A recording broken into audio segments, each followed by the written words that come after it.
ఇప్పుడు నేను చెప్పబోయే వార్త తప్పకుండా మీ అందరికీ ఇబ్బంది గురి చేయొచ్చు. బట్ దీంట్లో జరిగిన సంఘటన చెప్పడం మా ఉద్దేశంగా ఉంది. 15 ఏళ్ల పాప 18 ఏళ్ల ఒక వ్యక్తిని పెళ్లి చేసుకుంటే ఆ 18 ఏళ్ల యువకుడు అంటే ఈ పాప వాళ్ళ తల్లికి కావాల్సి వచ్చాడంటే ఇప్పుడు ఈ ఘటన జరిగింది తిరుపతి జిల్లా కేవీబీపురంలో ఈ ఘటన చోటు చేసుకుంది. అల్లుడితో అక్రమ సంబంధానికి అడ్డుగా ఉందని చెప్పి తన కన్న కూతురిని అడ్డు తొలగించుకోవాలనుకుంది ఓ తల్లి.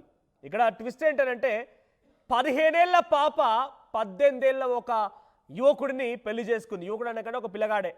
15 ఏళ్ల ఒక బాలిక 18 ఏళ్ల ఒక బాలుడిని పెళ్లి చేసుకుంది. అయితే 5 నెలలుగా వారిద్దరి మధ్య ఆ కాపురం జరుగుతోంది, ఆ సంసారం జరుగుతోంది. మధ్యలో ఇటు బాలిక తండ్రి మరణించాడట. దీంతో ఆ బాలిక తల్లికి అల్లుడు కావాల్సి వచ్చింది. ఆ అడ్డుగా ఉన్నటువంటి 15 ఏళ్ల కుమార్తెని అడ్డు తొలగించాలనుకుంది. సో 5 నెలల క్రితం ఆ 18 ఏళ్ల యువకుడితో బాలిక ప్రేమ వివాహం చేసుకుంది. అయితే భర్త చనిపోవడంతో అంటే ఆ బాలిక యొక్క తండ్రి చనిపోవడంతో కూతురు అల్లుడితో ఉంటోంది తల్లి.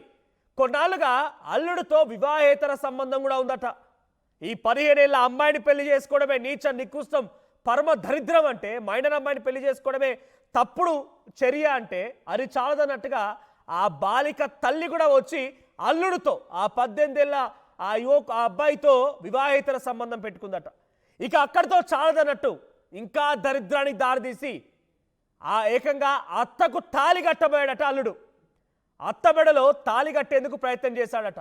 అడ్డుగా ఉండి ఇలా చేయడం తప్పని చెప్పి ఆ పాప ప్రయత్నిస్తూ అడ్డుపడితే ఆ పాప తల పగలగొట్టేందుకు రోకలి బండతో అటు భర్త అంటే ఆ బాబు ఆ అబ్బాయి అండ్ ఆ తల్లి కన్న తల్లే